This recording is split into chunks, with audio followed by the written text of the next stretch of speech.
अभी कुछ दिन पहले हमने डिस्कस किया था कि जी पीएसएल और आईपीएल की वजह से जो पीएसएल सीजन 10 होगा 2025 में वो बड़ा डिस्टर्ब होगा। लेकिन नसीम भाई, अगर पीएसएल और आईपीएल एक ही उस पर हो जाए ना, मतलब एक ही डेट्स पर आ जाए, तो हमें इससे फ़ायदा हो रहा है। हमें इससे फ़ायदा इस तरह हो रहा है क्योंकि चैंपियंस ट्रॉफी है 2025 में, और ये जारी फरवरी और मार्च के बीच में। अप्रैल से आईपीएल जो है वो स्टार्ट हो जाएगा। अब आईपीएल में होता ही है कि ज़ाहिर जितने सारे प्लेयर तो वहाँ पे नहीं पिक होते, जो सोल्ड आउट नहीं होंगे उन्हें हम भी पिक कर सकते हैं। और सेकंड चीज़ ये कि जब हमारा पीएसएल चल रहा होता है तो और लीग्स भी होती हैं, तो प्लेयर्स के पास ऑप्शन होता है। जब आईपीएल चलता है तो वो कर्फ्यू लगा देते हैं, तो फिर ये हमारे लिए बेनिफिशियल नहीं है कि हम दोनों एक ही सेम पेज पे कर रहे हो। जो हमारी आवाम है वो ज़ाहिर है हमें देखेगी, आईपीएल वाली आईपीएल को देखेगी, और हमारी तो फिर शफाफ पीएसएल होती है। इनके यहाँ थोड़ी बुक भी चलती हैं, ये बात तो है। वो हर जगह पे खैर इस तरह की बात होती है शरीफ भाई, लेकिन देखिए इसके दोनों मुझे प्लस और माइनस 2 पॉइंट नज़र आ रहे हैं। इस वजह से नज़र आ रहे हैं कि चंद प्लेयर्स ऐसे हमारे पास खेल रहे हैं कि जिन्होंने अभी आईपीएल खेलने के लिए जाना है, वो हमारे पास यहाँ अवेलेबल थे। अच्छा, अब एक कॉन्सेप्ट पता नहीं होता, ऑस्ट्रेलिया और इंग्लैंड और ये वो ममालिक हैं कि जिनके क्रिकेटर्स अच्छी ऑफर ठुकरा देते हैं। जैसे अभी आप शेन वॉटसन का हम आगे बात करेंगे, ये मूडी लोग हैं और इनके लिए अपनी नेशन पहले।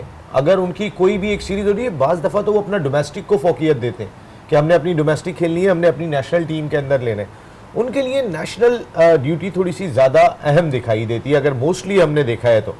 देखिए ना, अभी कई सारे नसीब भाई, जब पीएसएल होता है तो हमारे साथ उसके साथ और भी सीरीज लीग्स चल रही होती हैं, तो प्लेयर्स के पास ऑप्शन बहुत होता है। ये सवाल मैंने इस वजह किया, जब आईपीएल चलते हैं तो आईसीसी तो जाहिर है बीसीसीआई और आईसीसीआई सेम पेज पर हैं, तो वो सारी लीग्स रुक जाती हैं। तो हमें नहीं चाहिए हम अपना पीएसएल रखें उसी विंडो में। अगर हम चैंपियंस ट्रॉफी को होस्ट कर रहे हैं तो हम उस विंडो में अपना पीएसएल रखेंगे। देखिए, अगर हम उस विंडो के अंदर अपना पीएसएल रखेंगे तो बांग्लादेश प्रीमियर लीग भी उसी विंडो में होगी, क्योंकि उसकी भी टाइमिंग तकरीबन सिमिलर है। आईएल T20 क्या वो भी जो है वो हम जिस दिन हमारी लीग शुरू हुई है उस दिन वो ख़त्म हुई है। क्या वहाँ जो प्लेयर्स आके पार्टिसिपेट करते हैं, हमारे यहाँ तो 8 हमारे प्लेयर होते हैं, हम 4 का ऑप्शन देते हैं।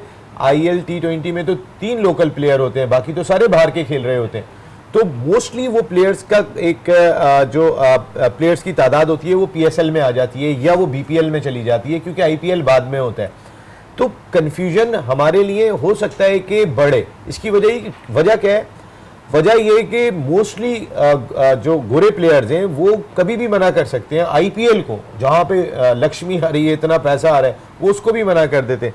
जब वो उसको मना कर रहे हैं तो वो पीएसएल में क्यों आएंगे? नंबर 1 सवाल ये है कि पीएसएल तो उतना पैसा ही नहीं दे रहा।